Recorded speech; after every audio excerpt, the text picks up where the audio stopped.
everybody, Drew here. Tip of the mitt flips. It is St. Patrick's Day. I'm wearing my green pants. I got those in like 2001 when I was in high school, and they still fit me. I bring them out once a year, and the year I try them on and they don't fit, I'll start going to the gym. Until then, I'll just suffer. Not a ton of orders going out today. Let's see how many. 1, 2, 3, 4, 5 for around $100. So for a Wednesday, it's not too bad. But I need to get these pulled and packed quickly. My girlfriend has a meeting at work, and then the kids have a half a day at school, so I need to get them packed so she can take them with her. So let's start pulling.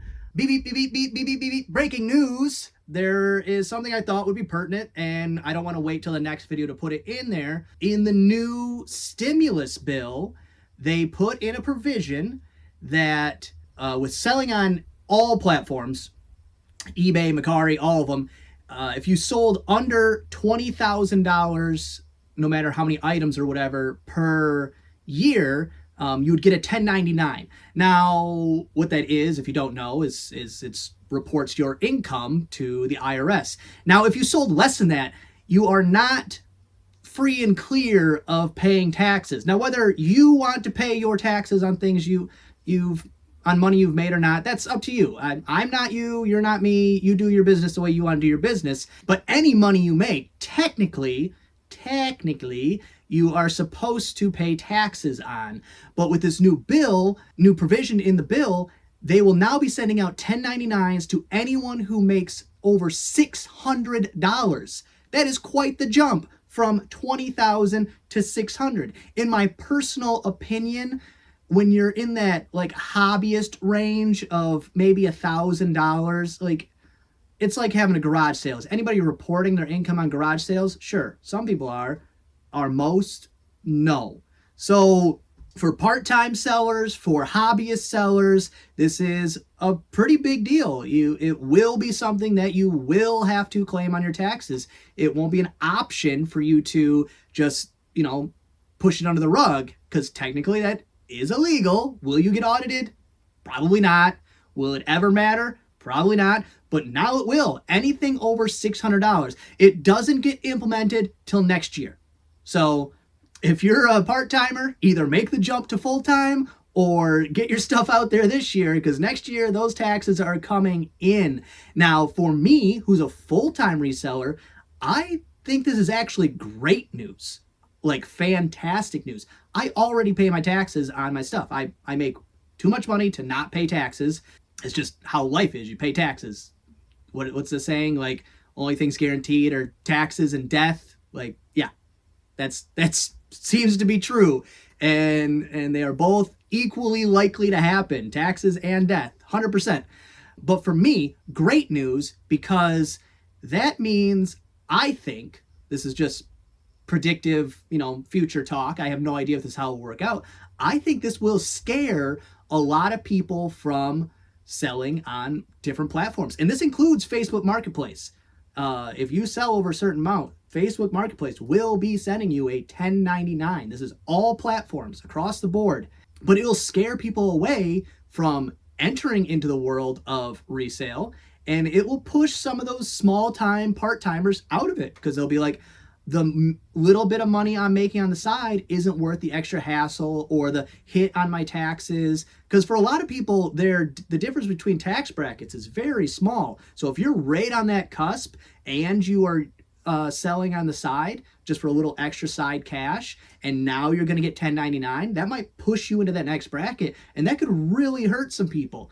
So for me, I don't ever want to be happy that somebody else is losing out on money, but in this specific situation, the less people that sell on eBay, the more people that have to buy my things from eBay. So as far as I know, and as far as I can see, it looks like good news for the full-time sellers or the part-time sellers that already pay your taxes. If you already pay your taxes on your eBay or Mercari or what else out there, Amazon, Shopify, Facebook Marketplace, all of these, if you're already including it in your taxes, then none of this means anything. It literally means zero to me, outside of the fact that it might, and I really think it will, scare off some of the very part-time, very side hustle sellers, and possibly it would definitely make me think twice when I was first starting about actually jumping into it. Now, am I saying don't jump into eBay or don't try it or don't use it as making some extra cash on the side? No, not at all. Still do it. It's still very viable, but if you were one of those people not paying taxes on that, that's something you should be aware of, that you will, starting next year, have to start paying taxes on all of your sales. So I just needed to really quick film this and throw it into the video because I'm sure it's information that not everybody is aware of, and it's definitely information that is useful to people who aren't paying their taxes on their sales, and definitely interesting, something to look out for people who are full-time or already do pay their taxes, to see if, because there has been, if you don't realize it yet, there has been a extreme influx of part-time and hobbyist sellers since COVID, quarantines, and all this stuff. People losing their jobs or out of work or just making less money and they need some extra income coming in, which is, it's perfect for that. Just now going forward, you will have to pay taxes on that. First thing up, second of two, is a vintage Pyrex Spring Blossom. And it still has the spider in it, so I'm assuming it's a dead spider. I won't mail it with the spider. Oh, it's a baby spider with a mama spider. That's fun. Luckily, I'm not scared of spiders. But that right there, $14 plus shipping. Next up, another Francoma piece. This is I just had a couple extras, so I put them together and it worked. Francoma pottery, prairie green. It's a mug and a saucer. I don't even think they went together, but I had a mug and a saucer left over, and I said, you know what? I'm gonna put those together. So here's the mug. Cool looking design there. I really like this Francoma stuff. It doesn't fit with my decor, which is non-existent, but the one I plan in the future. And then there's that there, Francoma on the back. Or else I would keep those. $5.39 plus shipping there. I took an offer, or it was on sale. No, it wouldn't have been on sale. I took an offer on that. Then after that, from that big lot of cards I've got, I bought a few videos ago. I've gone through, I'd say 70% of it, and 65% of it is so far been worthless. I've found 3 cards worth grading, and barely. And then, which if you saw the video, the one, if it had been in great condition, was like a $7,000 card or something like that, but it's in terrible condition, so it's probably about a $100 card. Which will probably just go back into my personal collection until it's worth something more in 30 years or something. I have no idea. But the only thing I actually listed so far from that sold, and it's a set of, they're like vintage reprints. So you see it has like very old looking baseball players on them. It wasn't a complete set. It was, I don't know, 60-70% there, and then a ton of duplicates. And I ended up even finding some more as I was sorting further. I didn't even update the listing. I just threw them in with it. Like, it is what it is. It's still not a complete set, but $19.99 free shipping. Only thing I've listed from that so far. Definitely hasn't paid for itself yet. And of course, if you're not listing anything, it can't pay for itself. And then this I listed yesterday. It was from my personal toy collection, keepsakes collection that I went through in a previous video. I'll put a link to that in the description. That was a pretty fun one to do. Let's see, I listed them yesterday, but it's a Corvette Stingray model.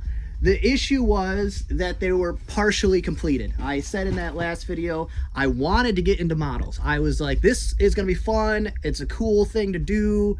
I started doing it, and I just didn't enjoy it. It was not as fun as I expected it. I think I more wanted to paint them, and so the building part, I was like, this is tedious. Like, you gotta wait for glue to dry and all kinds of stuff. But this right here, original Corvette Stingray MPC. Don't even know if I got that on camera.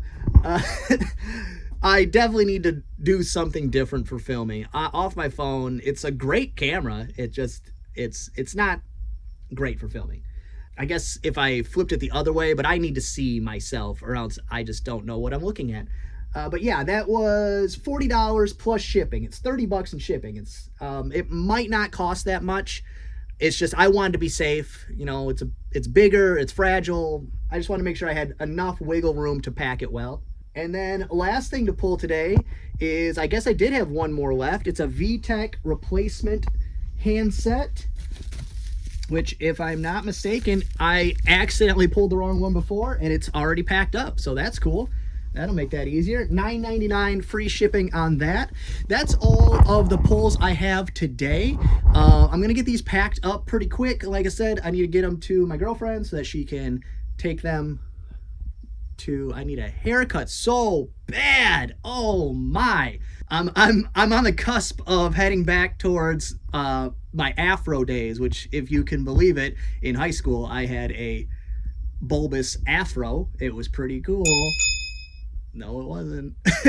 But after I get everything packed up, I'm trying to get the garage cleaned out.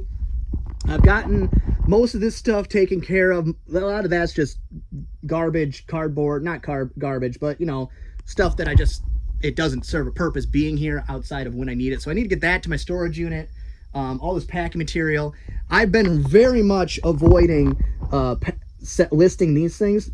That's a rainbow vacuum. I should probably get about $300 for it, but I got to clean the whole thing, test it, and cleaning a vacuum, that's not fun. And then down here, I have 3 gum tape dispensers, which I paid a decent amount of money for, and I should get anywhere from $200 to $500 a piece for each one of those. But again, I got to get those out, clean them, test them.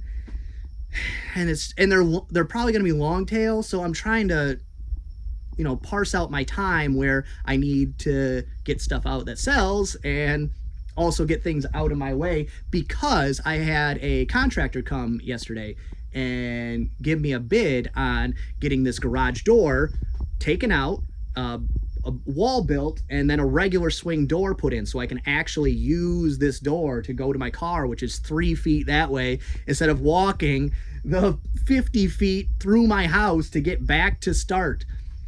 So yeah, so I did that.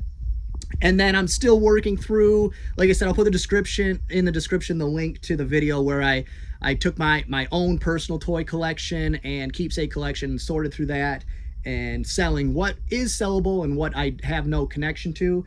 And that's, you know, it's become pretty tedious, you know, because it's, I don't know, some of it I don't even know if it's worth selling. You know, it's right on that cusp of like, is it worth it? But then you got to factor in, I didn't pay for these things, so my cost of goods is goose egg. These were, you know, gifts as a child, so I have no cost.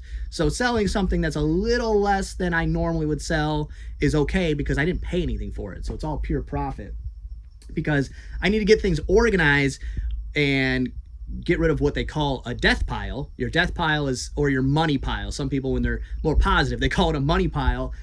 It's just your items that you keep, just, okay, I'll get to it. This one's easier. Oh, I'll do that later. Oh, I got to clean it. I'll push it to the side, I need to get all of those things listed. I need to get everything in here cleaned, listed, out of the way, sorted, you know, looking good, get my storage unit cleaned out, sorted, looking good, so that when garage sale season comes along, I don't have to worry about these things where all of a sudden it's piling up again and again and again. So that's my main task, and it's, you know, it's kind of hard. You want to make sure you're listing good stuff, make sure you're consistently listing, but you also have to get the other things done in your day. So it's a balancing act for sure. And kids having extra half days every single week of my life is not super helpful. But haircut is top of the list. Oh my, look at these wings. Just I could fly off any moment. But that's gonna be all for this one. I know it's short, and a lot of the videos have been short lately. It's just, you know, you still got to do your job, and eBay is my job. The YouTube, it's fun, it's the side on the side, and I got to make sure that I keep my focus on eBay and then the videos on the side. So if you like the video, give it a thumbs up. If you don't like the video, go ahead and give it a thumbs down. Share, subscribe, and be good to each other.